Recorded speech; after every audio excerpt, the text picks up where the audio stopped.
George R.R. Martin's favorite Game of Thrones series just got a huge renewal from HBO. Good day, Westerosi faithful. Imagine waking up, checking the news, and seeing that the one Game of Thrones project George R.R. Martin has been bragging about for years, the one he calls his favorite, just received a massive renewal from HBO. That is right. While the Winds of Winter continues to play hide-and-seek like a White Walker at a winter carnival, HBO has decided to pull a full Targaryen and double down on the series Martin loves most. Before we dive into why this renewal matters, what it means, and why it basically confirms that the future of the Thrones universe is about to get wilder than Daemon Targaryen at a family reunion, take 2 seconds to subscribe to Westeros Throne and click the notifications bell. Trust me, you're going to want to be alerted the moment more of these Westerosi updates drop. Now, let us get into it. The project that just landed a major extension is none other than a Knight of the Seven Kingdoms. The Hedge Knight, the Dunk and Egg series that George R.R. Martin has been lovingly promoting for decades. Yes, decades. You know how most writers have a favorite child? Martin's favorite child is not Jon Snow, not Daenerys, not Tyrion, and definitely not Bran wheelchair diplomacy Stark. It is Dunk and Egg. He adores these stories so much that he practically beams every time he talks about them. Meanwhile, the rest of us are still begging for the Winds of Winter like it is a government stimulus check. But what is this show exactly, and why is HBO betting big on it? Let's ride straight into it like Ser, Duncan the Tall, charging into a bad idea. The renewal heard around Westeros. Reports confirm that HBO has officially ordered future seasons of the Dunk and Egg series before Season 1 has even premiered. That is the key part. Renewals after success are normal. Renewals before release are HBO saying, yes, we are confident. Yes, we have money. And yes, we learned nothing from Season 8. Jokes aside, this is significant. HBO does not spend millions of dollars on dragons, horses, armor, sprawling medieval sets, and extras who spend 9 hours lying in fake mud unless they are convinced they have a hit on their hands. And in this case, the confidence seems personal because the author himself has insisted for years that these stories are the most accessible, most charming, and most television-friendly thing he has ever written.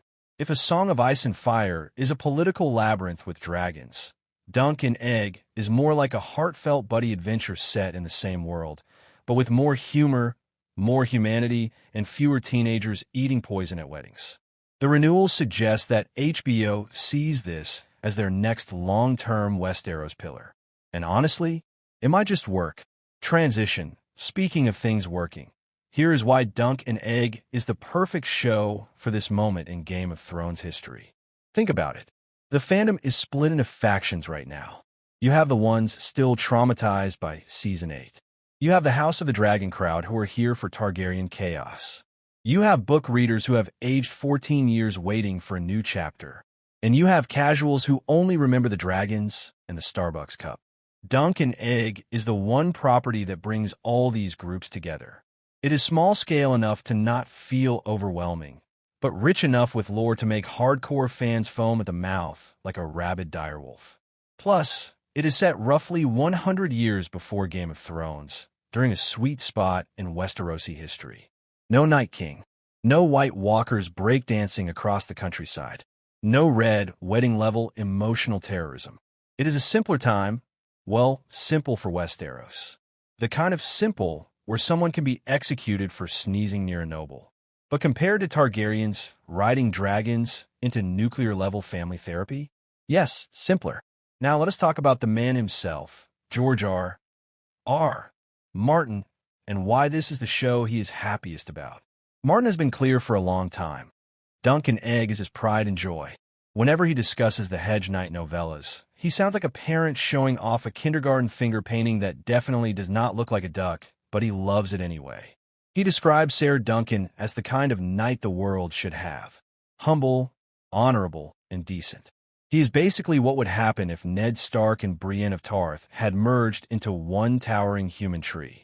Compare that to the main Thrones characters, Cersei, Littlefinger, Ramsay Bolton. The people Martin sends the therapy bills straight to the stratosphere. Dunk is refreshing. And then there is Egg, a boy with a shaved head who looks like a random street kid, but secretly has one of the biggest destinies in the entire Targaryen bloodline. If you know, you know. If you do not worry. The show is ready to serve that surprise piping hot. Martin has been protective of these stories for years because they represent something different from his usual tragedy-filled epic. They have heart. They have warmth. They have humor. And for once, the protagonist is not guaranteed to die at a wedding. If HBO is willing to commit to this story long-term, that means Martin trusts the team, which is a rare sentence in the world of adaptations. Transition. Speaking of trust, let us talk about why HBO is willing to gamble big money on this. House of the Dragon is thriving. Ratings are strong. Fan engagement is strong. The culture war over Alicent versus Rhaenyra is basically the new Taylor Swift versus Kanye West. But HBO knows that one show cannot carry a whole franchise forever. Dunk and Egg gives them something fresh, a lighter, more adventurous tale that does not rely on massive dragon battles every 2 episodes. Dragons are expensive, literally millions of dollars per on-screen minute, and some of them still look like they were textured on a PlayStation 3.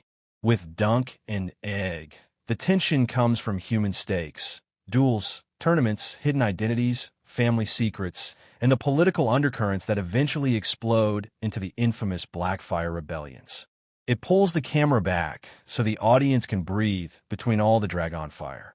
Plus, let's be honest, the buddy story dynamic works on television. Instead of rushing toward a messy finale, HBO is building slow, stable, lore-backed storytelling. The kind that does not require a flowchart, 3 flashbacks, and a prayer to the old gods and the new to follow. Expect heart. Expect humor. Expect characters you can root for without feeling morally confused afterward. Expect subtle world-building that deepens House Targaryen without the full nuclear meltdown energy of House of the Dragon. And most importantly, expect growth. Dunk and Egg start as nobody and somehow become cornerstones of Westerosi history. Their story ties the past to the future, the Targaryens to the Starks, and the history books to the legends we saw unfold in Game of Thrones. It is the kind of narrative arc that gives longtime fans goosebumps. Right here, at a moment when the Thrones universe is beginning to bloom again. A moment when HBO is investing in the right stories for the right reasons. A moment when George R.R. Martin, a man who can sprint away from deadlines like Arya Stark dodging arrows, is genuinely excited about what is coming next. This is not just another prequel. It is the one he cares about most. And that alone makes the renewal monumental. Thank you for watching, and I will see you in the next one.